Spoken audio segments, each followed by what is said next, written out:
Well, I'm Scott Luton, founder and CEO of Supply Chain Now. I'm a regular serial entrepreneur. I think this is my technically my third startup, fourth early stage company.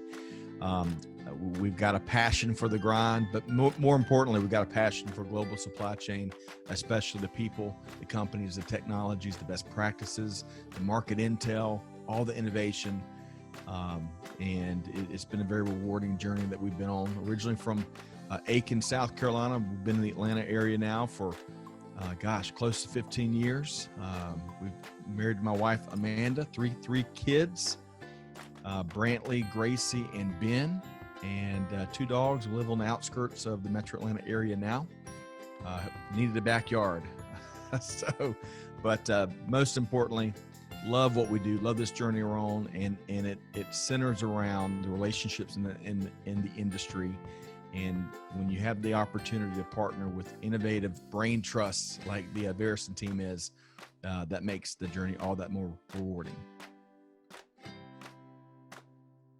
So when I graduated college from the University of South Carolina, I owed the Air Force a couple more years to finish out a commitment.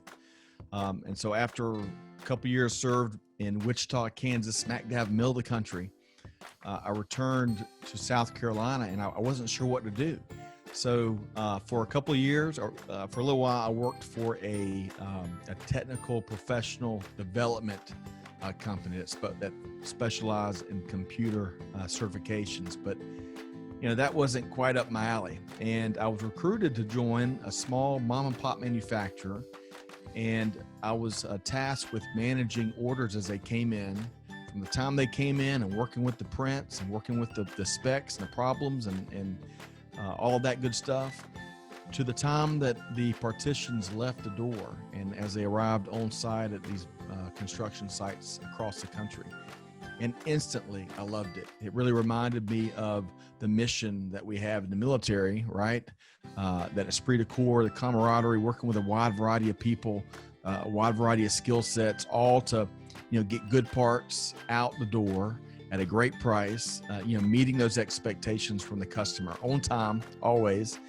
And of course, all the problem solving. I mean, some of them are common day in and day out, week in and week out, but there is so many new problems to solve, and it was really a challenge, and a challenge I really enjoyed tackling. So got my start in global supply chain, working for a manufacturing company, and really from there, over the next couple of years, as my career evolved and eventually I came to Atlanta, I really began to understand the full end-to-end, upstream, downstream, the modern day definition, I'll call it, of supply chain, all the different components. And it was like a eureka moment that when I had that epiphany of all the things that global supply chain entails. And I've never looked back. We've found a way to serve the supply chain industry since then, certainly since my earliest days in the industry, and it has been incredibly rewarding to be a part of serving this fascinating space. So initially, we started the podcast to really help people and companies get better at what they do, and also share information, share best practices, share market intel. That was the genesis. However, and that's a big part of what we do today, but here in the last couple of years, we've really evolved a bit where I'm much more passionate about giving and amplifying the voice of industry, bringing on people who've got a story or a company that has a challenge or a solution or a point of view that really deserves to be heard and needs more attention and visibility and action. Let me say that word 3 more times. And so today, that's the core of our mission, is to serve that voice of supply chain, amplify the stories and the challenges and the problems that should be heard, and hopefully facilitating action to solve some of the greatest issues of our day. That's who we are. That's our mission. That's our core mission. And that's what we jump out of bed every day to do.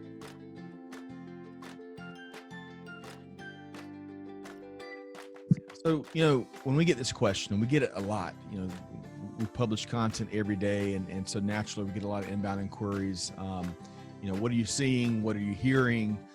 What's taking place? What's your take? This pandemic environment that we're in, this landscape, as we all know, it's historically challenging. There's so much, talking about problems you've never seen before. A lot of folks have been caught kind of in that blind spot, right? However, the silver lining is how much we are going to learn from the 2020 and the pandemic and COVID-19 and the challenges that have been thrown at us.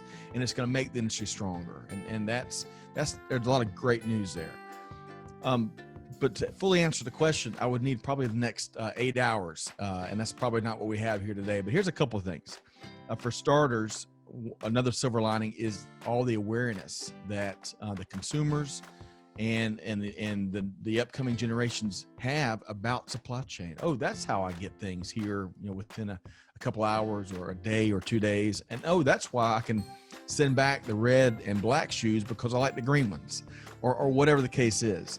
And so that awareness is great for industry. It's going to allow global supply chain to compete for the top talent, or help the industry compete for top talent. We all need that for sure. I think if you look at some of the issues, some of the trends, we've heard a ton in recent years, recent months about SKU rationalization, right? We see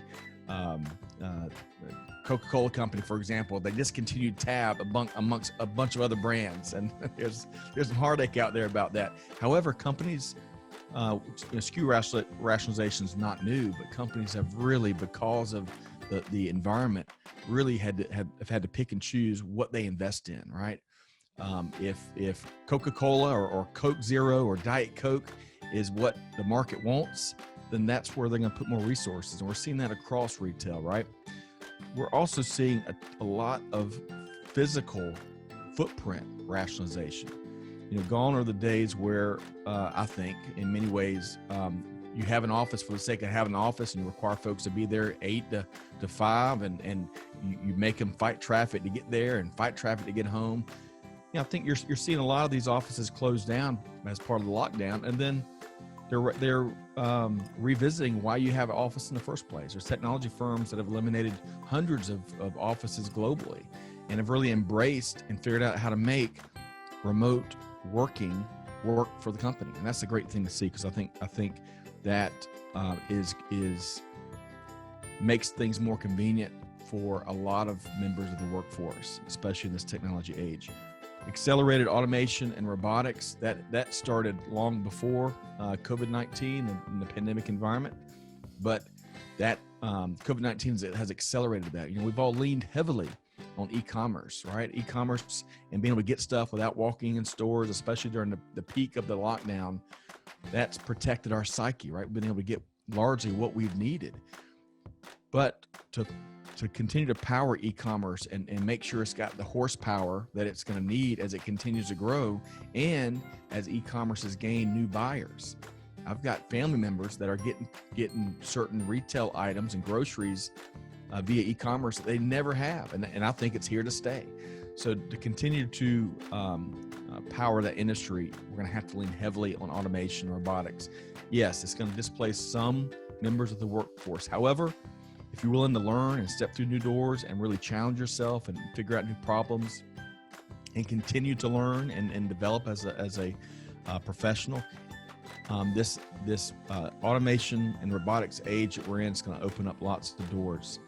We're going to see a lot more micro fulfillment, of course, because of e-commerce, especially with tackling the urban final mile.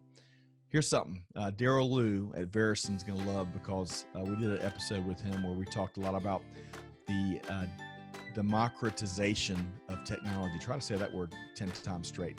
But technology for the people. I love that trend. I love how COVID-19 is accelerating that. I mean, I came across the other day, Mongolian goat herders are using mobile phone applications that leverage blockchain so that they can make more money, because they can make sure that their goats are grazing in areas that aren't being over farmed and overgrazed, leading to some climate change challenges. And that's in Mongolia, which is one of the most remote regions in the world. So they're setting the bar. Those Mongolian goat herders are setting the bar for the rest of technology to really embrace these Industry 4.0 technologies in a meaningful, practical, bottom line way, not because it's the latest and greatest technology. So I love that technology for the people trend.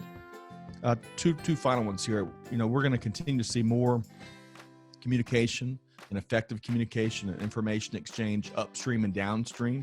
There's a great article with the Clorox company as one of their senior leaders was describing how they were able to really increase supply as much as they were to keep up with this historic level of demand. Some of the products were in demand 500% over pre-pandemic time periods.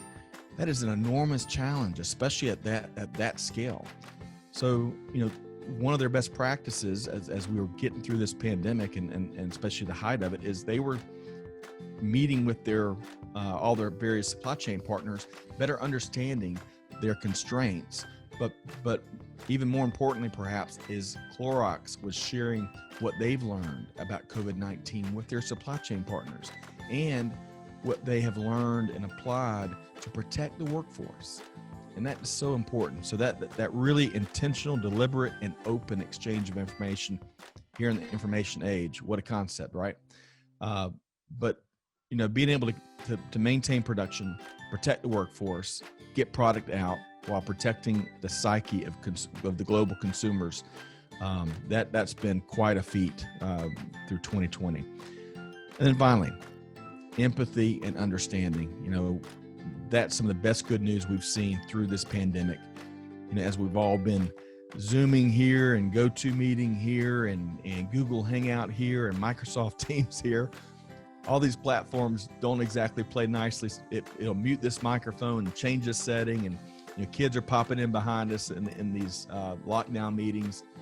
And it's been really refreshing to see time and time again professionals embrace empathy, embrace patience, tolerance, and kindness, and still get the job done.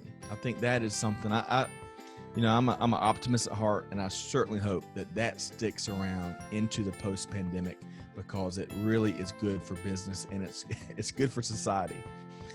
So those are a few of our observations around the impact of COVID-19 on our supply chains.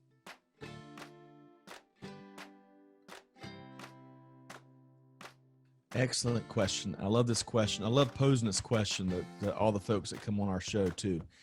A couple things come to mind. First, as you come into the industry, seek ye to understand first, right? Figure out what takes place, the process, upstream and downstream. Figure out how your role that you were hired for, how it impacts other functions in the enterprise. But once you get a sense of all that, challenge everything, challenge every assumption, challenge every time you hear that phrase, hey, that's how we've always done it. Your instant notion should be to challenge that and understand why. But why? Great question. After you challenge, break everything. No, but a lot of things need to be broken, right? We're still today, us as professionals that have been in the industry for a while, we still do so much because that's why we've always done it. And that's one of the best things about this new talent coming into the industry. They're challenging those assumptions and breaking so much of that to put it in to rebuild it in a much more successful and effective in 2020 or 2030 fashion. I think, when I came into the industry, I wasn't these next two things. It's a skill set I've had to evolve. So you got to be like Paul Noble. You got to be bold and be fearless.